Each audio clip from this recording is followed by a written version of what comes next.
you doing? There's been a suicide-borne IED attack in RC West. Okay, we are the nearest medical facility that can take casualties. Tonight, doctors and nurses from the NHS continue their tour of duty in Afghanistan. And a 10mm syringe ready to go for each and every bay. Caught in the horrors of war. You can feel that nervous energy beginning to build up now. Saving lives against the odds. This is going to hurt. Treating the Taliban. He's a fighter. He's fighting. Yeah. Risking all on the front line. This is the first time I've been anywhere which could be on the edge of my comfort zone.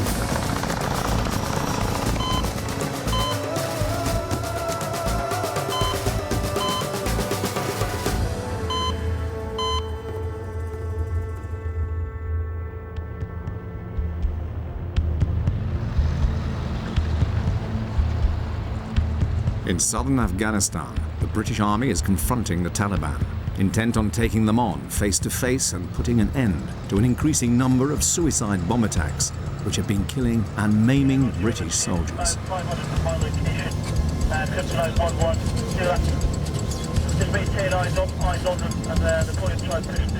The men know they will take casualties. When they come, doctors like Mark Reevely will be with them on the front line.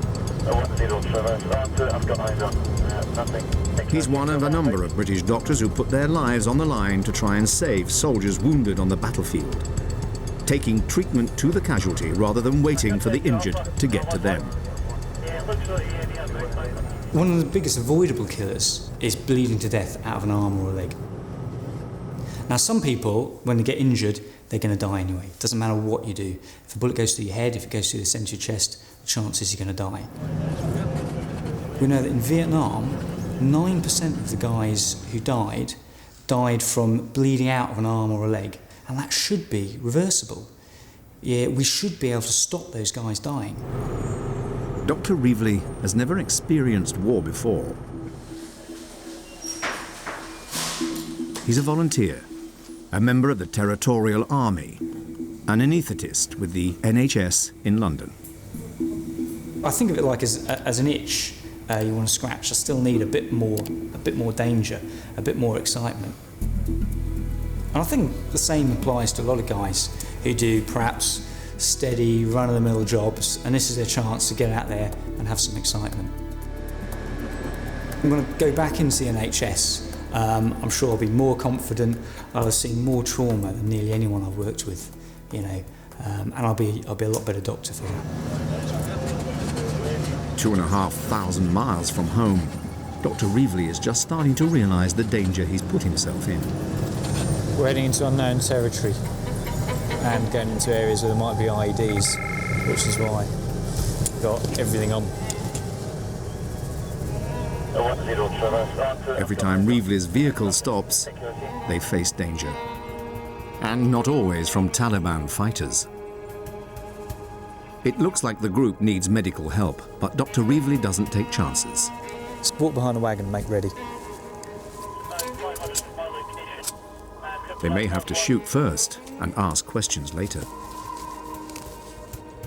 Cav and I, well, I'm a bit neurotic. There's known female suicide bombers around, and one of the great ways of killing yourself and a few UK forces would be to present yourself with a medical problem. So that's why Cav and I just slipped round the back of the wagon and made our weapons ready. The group is getting too close for comfort.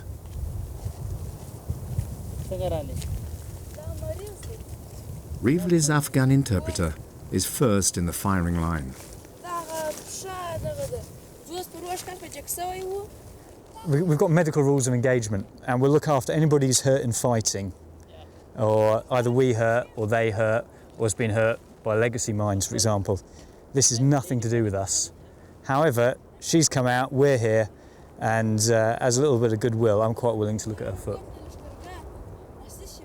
But extreme caution is still the order of the day. There have been 19 suicide bomb attacks in the last 6 months in Afghanistan. Within 30 seconds it became apparent that wasn't what they're up to. As an old woman, her entire family all stood around. looking at her foot. But who knows? You know, one day that could happen. That'll be their scheme, to draw us in, get a group of medics all stood around someone, and then it's Allah Akbar. Stop what you're doing. There's been a suicide-borne IED attack in RC West. Okay, we are the nearest medical facility that can take casualties. There's 15 plus dead at scene, including up to 12 to 15 wounded. Apart from that, I've got no further information. This is the British military hospital at Camp Bastion, 65 kilometres from the front line. 100 British doctors and nurses work here, but less than half are on duty today. Chopper team to the emergency department. Chopper team to the emergency department. That means all hands on deck. So that's a 20mm syringe with 200 milligrams of ketamine and a 10mm syringe with 10 milligrams of morphine, ready to go for each and every bay, okay? So we crack on and do that now. Make sure they're all labelled up, all right? Dr. Pete Davis normally works with the air ambulance and medical emergency response team. Today, he's coordinating on the ground. We're paid to wear uniform, we're soldiers as well as doctors. We have a duty to do the very best that we can for our injured colleagues. If what we do medically can make a difference, then I think we're obliged to make a difference. The ER can only take 6 casualties at a time. Any more and it could be overwhelmed, especially if they're bomb blast victims. Dr. Hugo Guthrie is one of 2 trauma surgeons on duty. But we don't know how many we'll get. Guthrie is the rookie full-time army doctor who wants eventually to become a top consultant. And we've got 2 operating tables. There'll be some hard decisions made. If we get 7 people, we'll be thinking about who we can save. Any information? No, that's it. If we get what they say we might get, this is well beyond everybody's comfort zone. You can feel a little bit of anxiety in the air, and you can feel that nervous energy beginning to build up now. As the doctors and nurses at Bastion face an uncertain future, medics on the front line are also under pressure. This is the first time I've been anywhere which could be on the edge of my comfort zone. Trying to save the lives of soldiers. That's it. Potentially fatal core temperature. And civilians. I'm sorry, it is not a comfortable procedure, but it's necessary.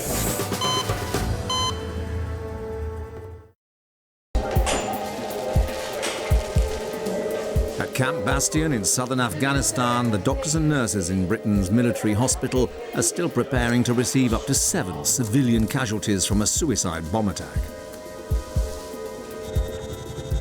Bastion is the largest overseas British military compound built since World War II, home to 6,000 troops. At its heart is a state-of-the-art £10 million trauma hospital with 2 operating theatres and an emergency room which can take up to 6 patients at a time. 3/4 of hospital staff aren't members of the armed forces. They're NHS doctors and nurses who have volunteered to be here.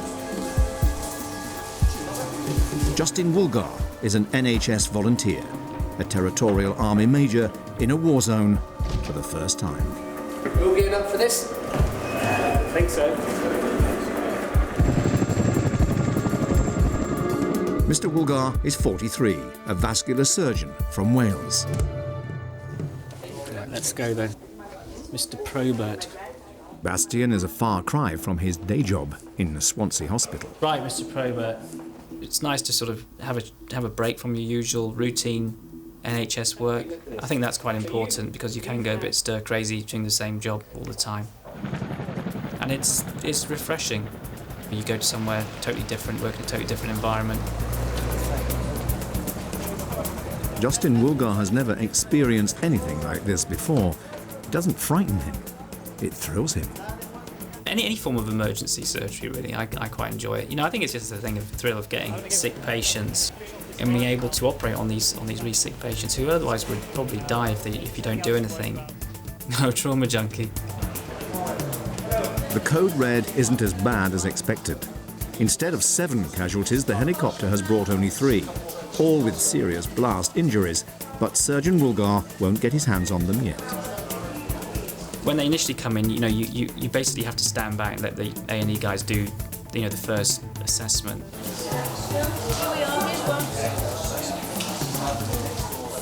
then you've got to start thinking in your mind, how you're going to tackle it.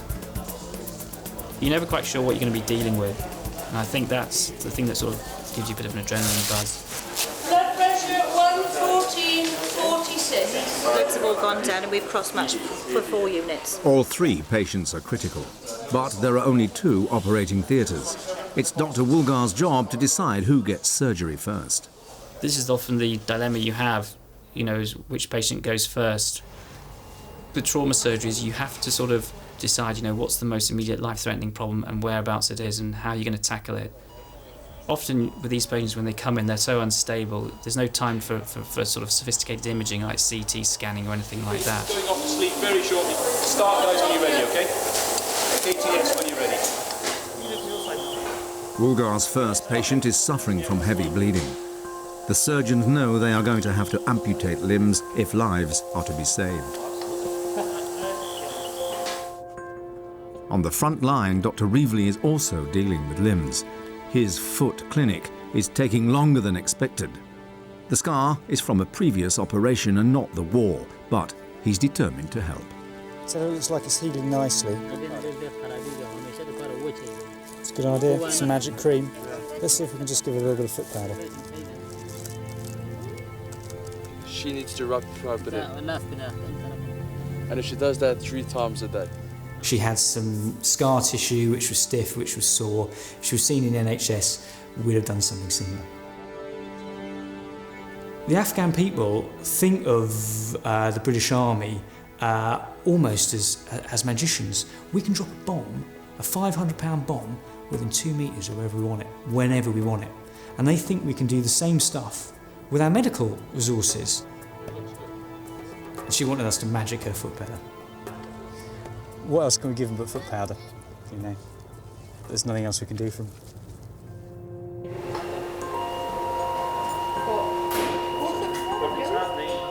In the hospital, Dr. Woolgar and his team are also doing their best, but many have lost limbs, leaving the volunteer nurses to deal with the consequences. Claire McIntyre is an NHS nurse from Leeds, given time off work to spend 2 months in Afghanistan. Her patient is Z, a teenager. His right leg has been amputated. I looked after a lot of amputations in England, and I just admire a lot of the people that have these amputations because their recovery, the way they deal with it, absolutely amazes me. The Afghanistan patients are really traumatised by limb loss. Really, really traumatised. They wake up and, they say, oh, I didn't want to lose my limb, and it's quite difficult to try and explain to them that they wouldn't be alive unless we took their leg or their limb off. Z isn't happy. Not only has he lost his leg, but he's being told he must move to a local civilian hospital. Bastion is about life-saving trauma surgery, not long-term care. Nurse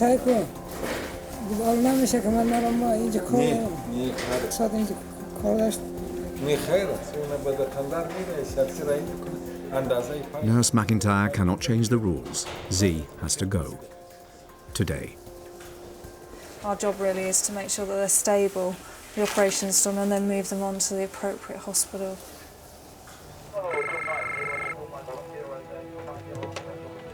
For Britain's soldiers, life on the front line is full of hidden dangers, not all of them involving the Taliban. It's 4 in the afternoon, 40 degrees centigrade in the shade.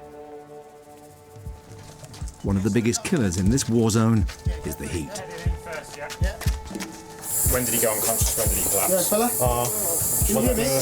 30 minutes ago. 30 minutes ago. Okay, let's get monitoring. The soldier isn't British. He's an Afghan volunteer who's become dehydrated. He's lucky. A highly experienced British Army doctor is on frontline duties.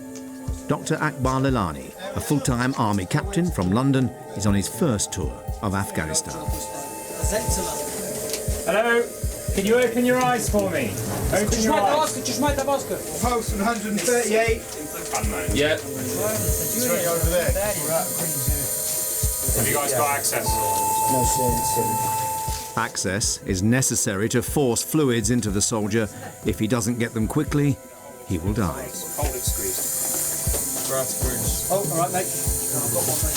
Hey, speak to his own design. Yes, we're checking them now. His temperature is way too high. This core temperature is 39.8. We're just trying to cool them down because that's a potentially fatal core temperature. Temperature 39.8. So. Dr. Leilani hasn't got long to save his patient.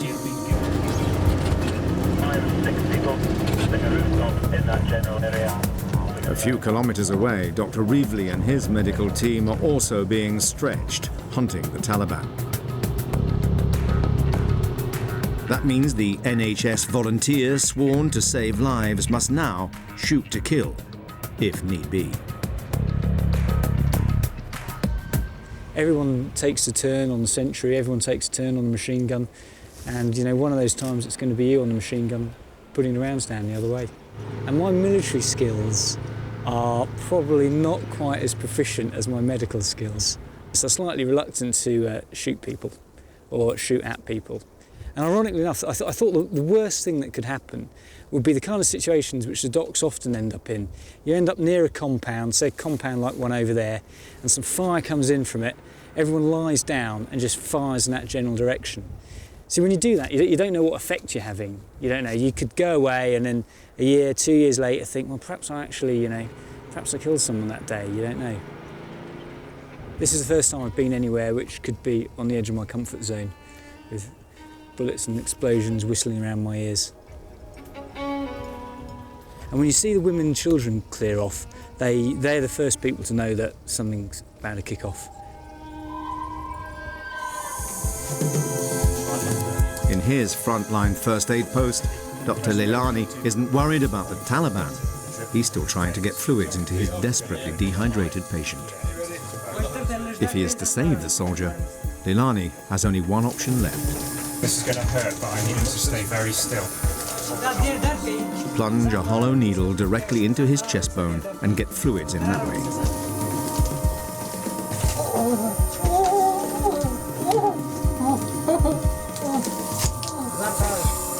Now, Leilani's team can get liquids into the man. It's okay, mate. It's okay.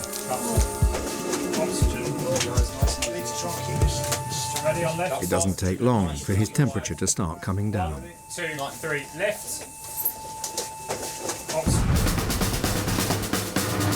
60 kilometers away, there's another emergency.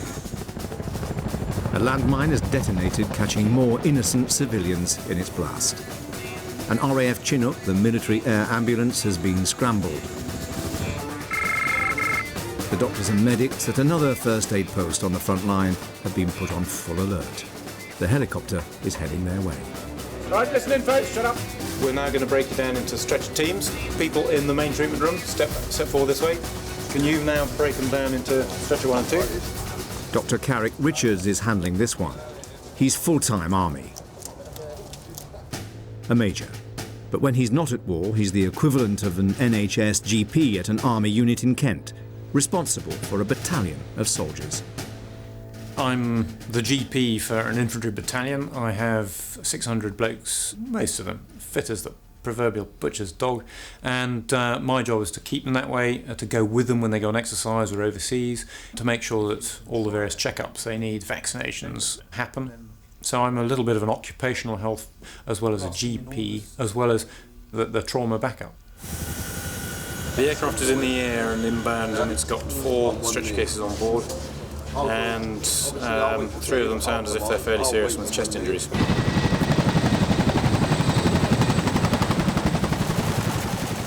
The worst off are related. A young boy and his grandfather. Both critically ill. Both with suspected chest injuries. The boy is the most serious. Scissors forceps, artery forceps. Those big blue tin-foil trays. Open them up, pull out the biggest pair of pliers you can. The little boy only had one side of the chest wall moving. was fairly obvious that he had a collapsed lung. The collapsed lung means that you can't breathe in to that lung, and it's quite dangerous. It can very quickly stop your breathing altogether. Can you explain to this little child, I'm going to make his breathing easier, okay, but it will mean a little hole in his chest. Drastic action is required. Major Richards, the GP, must now become Dr. Richards, the surgeon. Can you ask him, is his breathing more easy then? I've got air entry on this side now. That's good news. But the good news is mixed with bad. How's your man over there? Is he fitting? The boy's grandfather has taken a turn for the worse. As the old man's life hangs by a thread, life on the front line is getting tougher. A British soldier's been hurt. And Dr. Davis faces orders he doesn't agree with. Essentially, what I'd be doing is making a decision to switch off his care at that point. As the Taliban go after the air ambulance.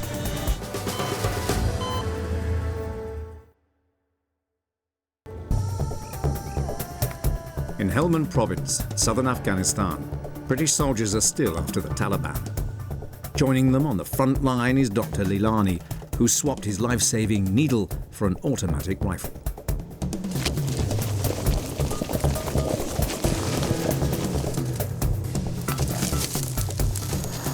Guys, just clearing a couple of compounds here. I'm just going to go firm with the equipment. If anything happens, then I'm ready. Being ready means supporting the paras he's with bullets as well as bandages. Okay, medic, if you just stay here, act as a link man to the next section coming through, mate.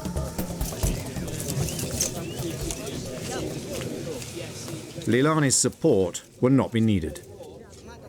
No sign of the Taliban. Time to reform the convoy and move on. Every soldier knows this is the most dangerous part.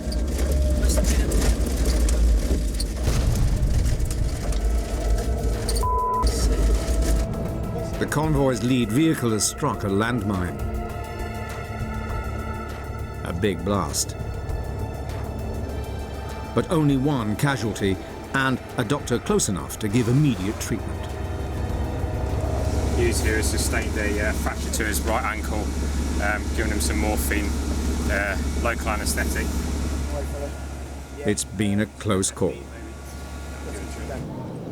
Down the road, where Major Richards has been trying to save the lives of the young boy and his grandfather caught in the earlier landmine explosion, the situation is far more serious. Write it on the bag, please. The grandfather is still fitting, and Dr. Richards is desperately trying to find out why. The old man, he'd had this fit and wasn't able to get oxygen into the blood supply. That was a clear sign that something fairly dramatic was going on.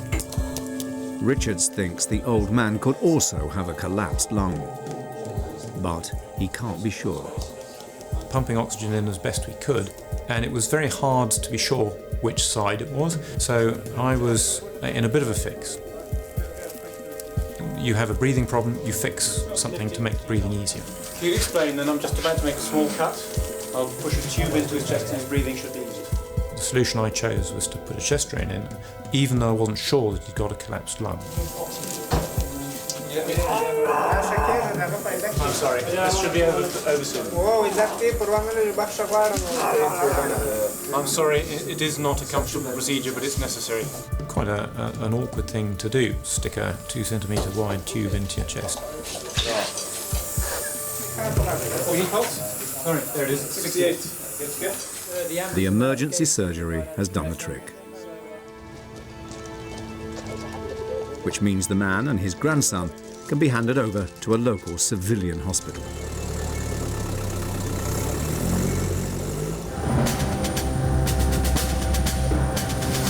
For the doctors and nurses who work on the front line, there's always another patient. This time, the Chinook, with its medical emergency response team, is being sent deep into enemy territory. So I'll take a slightly different route. Soldiers are reported down, wounded and under heavy fire. They didn't give any indication of how many casualties. One's there already, sir. Leading the response team is Dr. Pete Davis, the full-time Army doctor who specialises in emergency trauma injuries. He and his team are often in the firing line, risking their lives to treat patients in the thick of the battle. These airborne doctors do something no one else does. They fly to the casualty rather than wait for the casualty to come to them. They're not only an air ambulance, they're a flying ER. We take the emergency room to the patient. We provide the first 30 minutes or so of what we call aggressive resuscitation, and we can actually do that. We can perform that in the back of the helicopter. The crew will then do their damnedest to fly away as fast as possible, and we're in the back working on the patients. That's something which I think is largely unheard of. Lieutenant Colonel Davis is one of the most experienced trauma doctors on the front line. He's already battle-hardened with 2 tours of Afghanistan and 2 in Iraq under his belt. But the 45-year-old father of 3 has a second job. When he isn't on duty in a war zone, he's on loan to the NHS in Scotland as a trauma doctor in a Glasgow emergency department. And some inotropes, at least we could set up the noradrenaline infusion in the first place. His UK NHS work isn't without its share of drama or danger.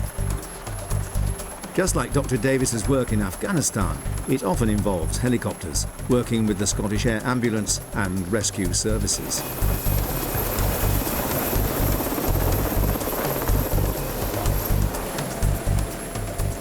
In Afghanistan, it's bullets and bombs. In Scotland, it's mountaineering accidents and car crashes. But Dr. Davis has a secret. I'm not a big fan of flying. I don't particularly enjoy it, and I certainly don't do this job for the thrills and spills of flying around in helicopters. They're noisy, there are lots of mechanical parts that can go wrong, and they're reliant on humans to fly them. I just don't feel particularly easy around. But it is a means to an end. The helicopter is probably, both in the civilian world and in the military world, the best and most efficient way to deliver an expert medical team to where it needs to work. That expert medical team is needed right now in the heart of Taliban territory. Nearest threat is right, 3 o'clock. Roger, watching. Dan, can you all get Yeah, I'm on the red now. Give it a fast smoke. As the Chinook comes into land, the crew release flares to confuse any heat-seeking missiles they know the Taliban have trained on them. They have no idea what they're flying into or who they'll be picking up. All they know is there's been a firefight and the Taliban are everywhere. I would rather not hold at this place. Call me on session. And this is a surprise. Only one casualty. Not a British soldier. The reports were wrong. An 11-year-old boy caught in the battle in a coma.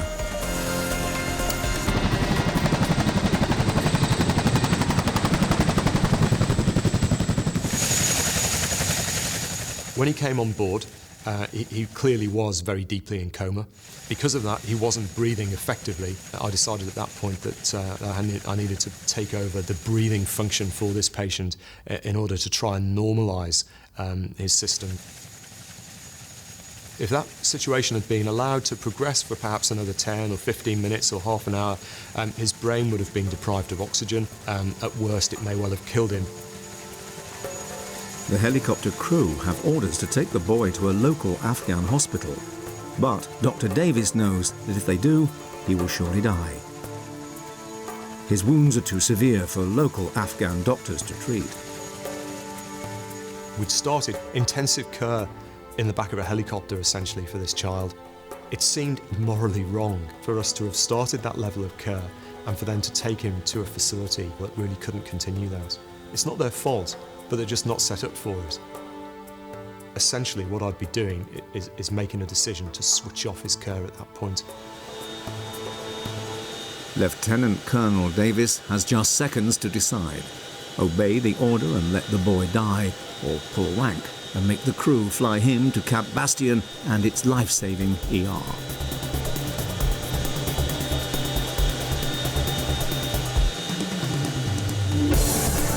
The orders are changed by Dr. Davis.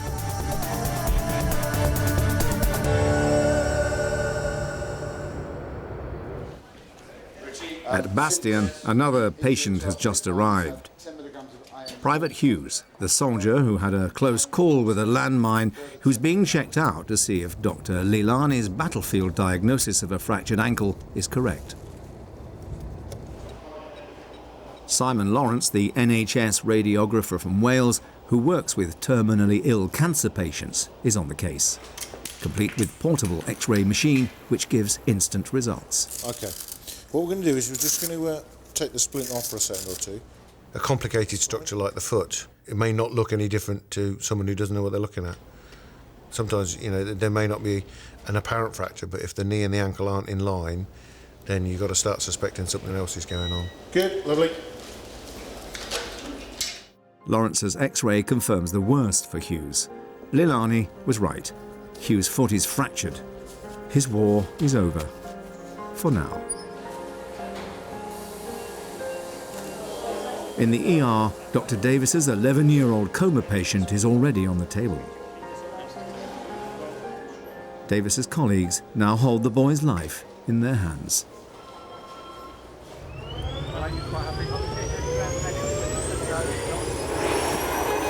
The medical emergency response team is being scrambled again. A soldier has been wounded on the front line. Once more, the medics are heading for enemy territory.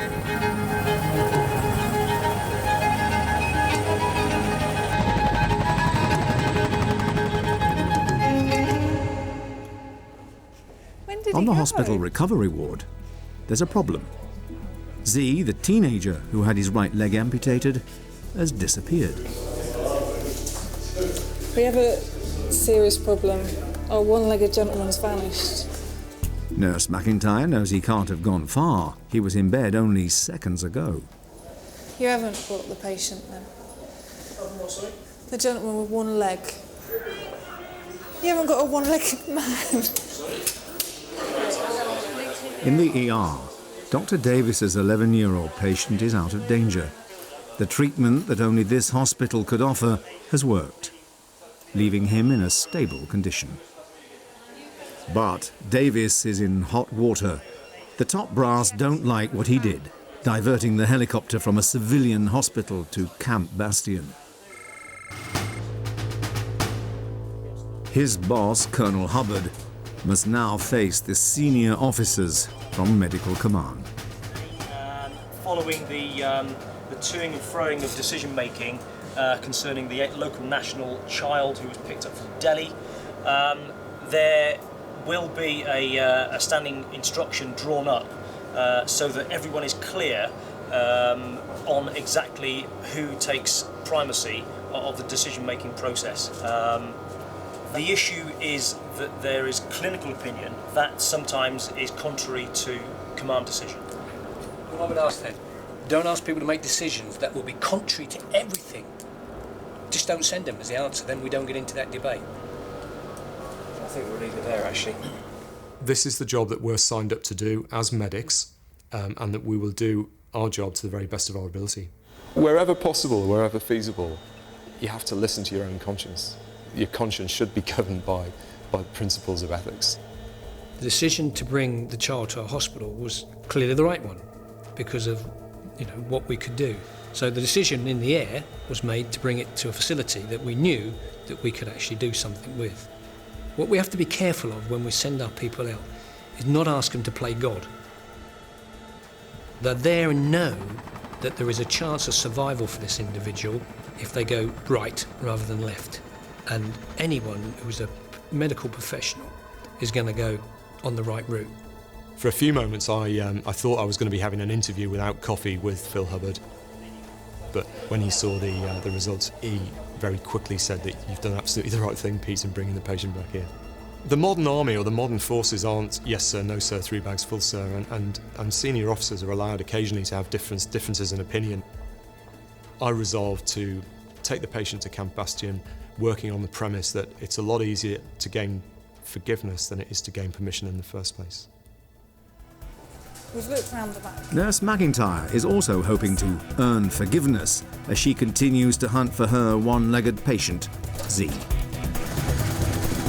And the doctors and nurses on board the air ambulance are in for a big surprise as they get a casualty they didn't expect. He's a fighter. He's fighting. I find it a bit bizarre as he's just been taken off the front line shooting at our troops.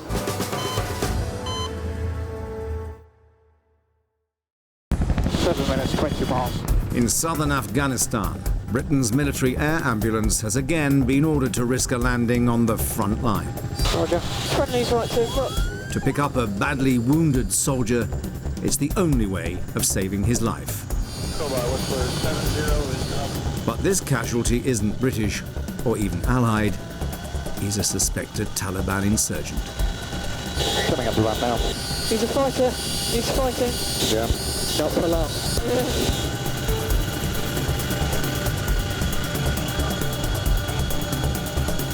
Just in case he is the enemy, he's been blindfolded. But the man will still receive the very best care the British medics can give. Gunshot wound right calf, right elbow, lower back. In war, everyone has the right to medical treatment. Okay, that looks to be everybody. Roger. Take it, back in. But the crew aren't taking chances. Bitter experience has taught them to search possible Taliban patients.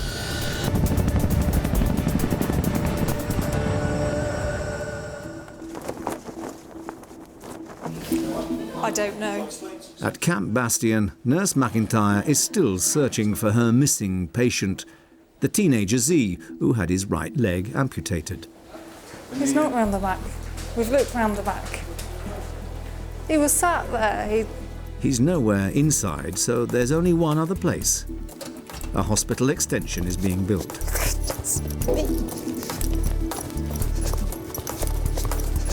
Patient. Z's great escape is over. What are you doing? He's got to leave. His bed is needed for more seriously injured patients. No, you must come back. This is because he doesn't want to leave.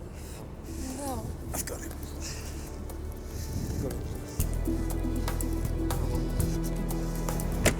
Sign up for sack race. He was in the middle of the building site. I just didn't know where he'd gone, what had happened to him. Obviously because he's got one leg and he's not been up mobilising before. So I was worried that he'd hurt himself. Don't laugh. But at least he's found and he's safe. The air ambulance is also safe, back from the front line. But the suspected Taliban fighter is in a bad way and in desperate need of an operation. He's still bleeding heavily. He's in the ambulance. All our guys are back on board, just waiting for the door to be closed. When an enemy patient comes to Bastion, the guns come out.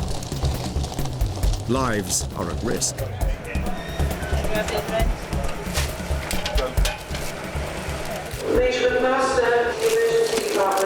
It is protocol, he's prisoner of war, so we're just making sure we've got no sharp instruments left lying around. Don't give him anything that's going to endanger any member of our staff. The wounded man will also continue to wear a blindfold, so he can't recognise anyone in the hospital. For the NHS doctors and nurses, this is a new experience. First one that I've seen come into the establishment that has had a blindfold on. Radial pulse okay? Everyone happy with that? It doesn't take long to confirm that the man's not going to die or lose a limb. But he does need urgent surgery to stop the bleeding. And he's become a focus of attention. We keep hearing about the enemy forces, we never actually see any of them. And you know, if you've actually got a definite confirmed of him, you just want to have a look to see if he's any different. Of course they're not, they're just blokes. I bear no grudge or malice to anybody personally who takes up arms as a Taliban insurgent, because fundamentally we're not actually that dissimilar. As the fighter recovers from his surgery, under guard, in case he tries to make a run for it, the staff continue to worry about their safety. He's not got such extensive injuries that he couldn't heave himself out of bed and make a runner and try and harm somebody if he wanted to. I find it harder for myself to go in and treat him as normal. One of the nurses went in and was giving him sweets and that, which I find a bit bizarre, as he's just been taken off the front line shooting at our troops. But for many of the nurses, he's a sick patient like any other. I find it difficult for people treating people differently. That they are injured, they are hurt, they still need to be looked after. Looking after them means communication, and there's only one way of doing that. In disguise, because the hospital interpreter would become a Taliban target if recognized. If they catch me, if they recognize me, I'm working with the British, they will kill me. The dark glasses don't make the interpreter any less nervous. Just need to tell them to come. The suspected insurgent will be gone soon. As will Private Hughes, the British soldier who had his ankle fractured by a Taliban landmine. I mean, it's not every day you survive a landmine. I was talking to a mate, the explosion went off. I went, ah! By the time I turned back to see if my mates were all right, they were already out, pulling me out. And I'm not a religious man as such, but when I got in that vehicle... Yeah, see, this is the sort of place where you discover God. I did the last time I was here. There must be someone was looking over me yesterday. Right, I'm going to go back to work. No problems there. Yeah.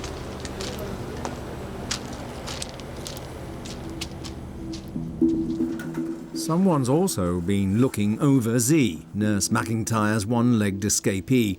He's back and in need of more treatment. In bed number 12 is Mohammed Z, who's transferred to ICRC after absconding from here. Remember the one?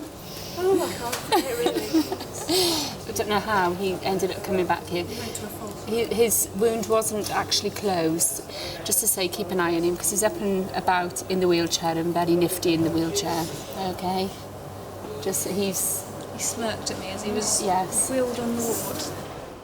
Z got back to Bastion by hitching a ride in the air ambulance, but no one knows how he managed it. I didn't even twig in the first place until I actually saw him turn up on the ward. But I've been told basically he'd gone to the International Red Cross hospital in Kath, and apparently he self-discharged almost immediately from there. He then went to Goresh, who unfortunately wouldn't take him, and then was picked up by the MERT team and brought back here. Z will get his wound restitched, but when that's done, he will have to leave, never to return. While Z gets patched up, Private Hughes is after a little bargain to take home to his mates in the UK. What have you got? How much is the Scorpion one? Every time I'm selling for 27, but for you 20. How much? 20? For you. Give it 20 anyway. You won't get one of them back in Blighty, you know what I mean? Okay. Is that the Padres vehicle?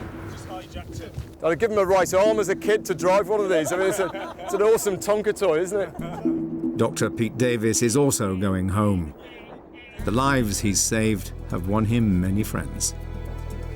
Cheers! See you soon, probably. I want to thank you all for looking after me. I want to thank you all for all your hard work.